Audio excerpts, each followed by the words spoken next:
కృష్ణా పుష్కరాల ఏర్పాట్లలో బిజీగా ఉంది సర్కార్. ఇప్పటివరకు మీటింగ్లు, రివ్యూలు చేసిన మంత్రులు క్షేత్రస్థాయిలో పనులు పరిశీలించనున్నారు. ఇవాళ పాలమూరులో 4 మంత్రులు పుష్కర ఘాట్లు, గెస్ట్ హౌస్ల నిర్మాణానికి శంకుస్థాపన చేయబోతున్నారు. కృష్ణా పుష్కరాలపై నజర్ పెట్టింది రాష్ట్ర ప్రభుత్వం. ఆగస్టులో జరగనున్న పుష్కరాలను ఘనంగా నిర్వహించాలని డిసైడ్ అయింది సర్కార్. ఇందుకోసం ఎప్పటి నుంచో ఏర్పాట్లు చేస్తోంది. ఇవాళ మహబూబ్ నగర్ జిల్లాలో పర్యటించనున్నారు మంత్రులు ఇంద్రకరణ్ రెడ్డి, హరీష్ రావు. టూర్లో జిల్లా మంత్రులు కూడా పాల్గొననున్నారు.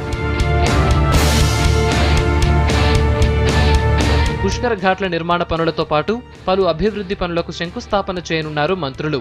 మహబూబ్ నగర్ జిల్లా జూరాలలో పుష్కరాల ఏర్పాట్లపై అధికారులతో సమీక్ష సమావేశం నిర్వహించనున్నారు.